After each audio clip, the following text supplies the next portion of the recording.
जय बाबा खाटू श्याम। नमस्कार दोस्तों, आपका मेरे चैनल देव पृथ्वी लोक में स्वागत है। खाटू श्याम का मंदिर राजस्थान के सीकर जिले में है। बाबा खाटू श्याम का संबंध महाभारत काल से माना जाता है। यह पांडव पुत्र भीम के पौत्र थे। दोस्तों, अगर आप मेरे चैनल पर नए हैं तो मेरे चैनल को सब्सक्राइब कर लीजिए और इस वीडियो को लाइक जरूर कीजिएगा। खाटू श्याम बाबा की कथा। खाटू श्याम के अपार शक्ति और क्षमता से प्रभावित होकर श्री कृष्ण ने इन्हें कलयुग में अपने नाम से पूजे जाने का वरदान दिया। खाटू श्याम बाबा अपने चमत्कार और वरदान के लिए प्रसिद्ध हैं। इस मंदिर में फागुन महीने के शुक्ल पक्ष की द्वादशी के दिन एक विशाल मेला भी लगता है। इस मेले में देश विदेश से लाखों भक्त यहाँ आते हैं। बाबा खाटू श्याम खाटू के नरेश थे। बाबा खाटू श्याम को शीश के दानी के रूप में भी जाना जाता है। खाटू बाबा की कहानी महाभारत से जुड़ी है।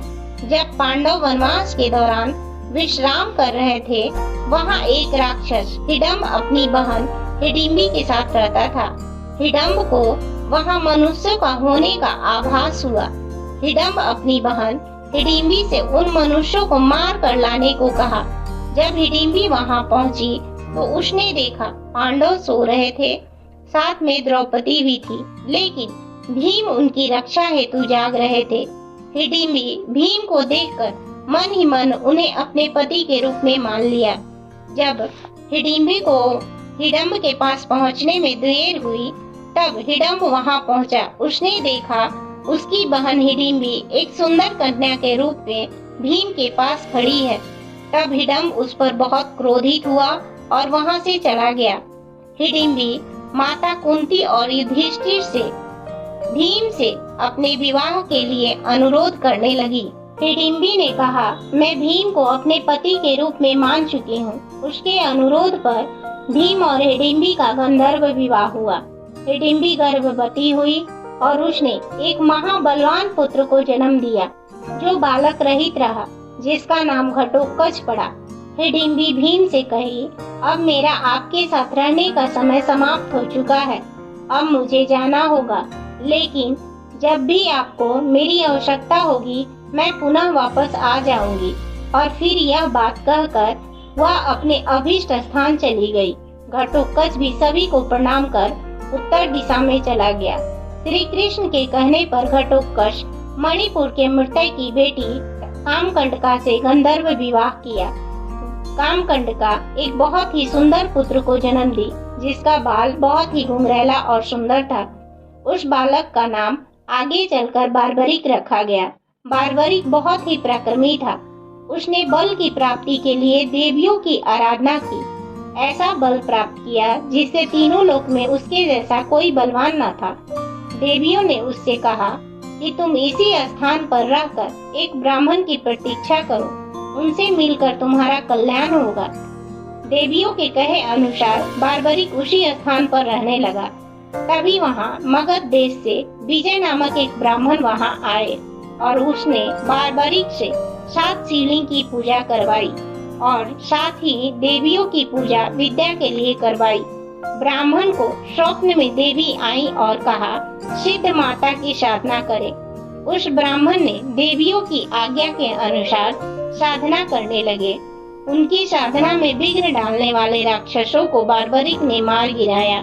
तब नागों के राजा वासुकी आए और बार्बरिक से कहा, वरदान मांगो। तब बार्बरिक उस ब्राह्मण की तपस्या सफल होने का वरदान मांगा। जब ब्राह्मण की तपस्या सफल हुई तो ब्राह्मण ने बार्बरिक को हर युद्ध में विजय होने का वरदान दिया। देवियों ने ब्राह्मण को सिद्धत्व का वरदान दिया था, इसलिए ब्राह्मण का नाम सिद्धसेन पड़ा। कुछ समय बाद जब कौरवों और पांडवों के बीच युद्ध आरंभ हुआ, तब बार्बरिक उस युद्ध में जा रहा था। तभी भगवान श्री कृष्ण बार्बरिक के सामने एक ब्राह्मण के वेश में आए और पूछा, तुम किसके तरफ से युद्ध करने जा रहे हो? तब बार्बरिक ने कहा, मैं सबसे कमजोर पक्ष के तरफ से लड़ूंगा। जो पक्ष हारेगा मैं उसके तरफ से लड़ूंगा। भगवान श्री कृष्ण युद्ध का परिणाम तो जानते ही थे, लेकिन साथ में यह भी जानते थे कि बार्बरिक जिसके तरफ से लड़ेगा वह हार नहीं सकता। भगवान श्री कृष्ण जानते थे कि बार्बरिक बहुत ही दानी है, इसलिए भगवान श्री कृष्ण बार्बरिक से दान में कुछ मांगा। तब बार्बरिक ने कहा, मैं तुम्हें वचन देता हूँ, जो तुम चाहोगे मैं तुम्हें दूंगा। इस पर भगवान श्री कृष्ण ने बार्बरिक का शीश ही मांग लिया। बार्बरिक को बहुत ही आश्चर्य हुआ, लेकिन उसने कहा, मैं वचन तुम्हें दे चुका हूँ, इसलिए मैं तुम्हें अपना शीश काट के दूंगा, लेकिन तुम एक ब्राह्मण नहीं हो, तुम बताओ कि कौन हो। तब भगवान श्री कृष्ण अपने स्वरूप में आए और बार्बरिक को कहा, मेरा शीश भले ही काट लीजिए, लेकिन इस युद्ध को अंत तक मैं देखना चाहता हूँ। तब भगवान श्री कृष्ण बार्बरिक की इच्छा अनुसार अमृत जड़ियों के सहारे ऊंचे शिखर पर ऊंचे एक पीपल पेड़ पर स्थगित किया। युद्ध समाप्त होने के बाद कृष्ण पांडवों को बार्बरिक के पास ले गए। सभी अपनी वीरता का बखान बार्बरिक को सुना रहे थे। तभी बार्बरिक ने कहा, आप सभी को विजय सिर्फ कृष्ण के सुदर्शन चक्र के कारण ही मिला है। भगवान श्री कृष्ण का चक्र ही मैं युद्ध में देखा कि हमेशा चलता रहा। श्री कृष्ण बार्बरिक से प्रसन्न होकर वरदान दिए कि कलयुग में तुम मेरे नाम श्याम के रूप में पूजे जाओगे। जो भी सच्चे मन से तुम्हें पूजेगा उसकी सारी मनोकामना पूर्ण होगी। इस तरह भगवान श्री कृष्ण ने बार्बरिक को कहा कि तुम मुझे अपना शीश दान किए हो, जिससे तुम शीश दानी के रूप में भी जाना जाएगा और तुम्हारी पूजा पूरा संसार करेगा। जय बाबा खाटू श्याम।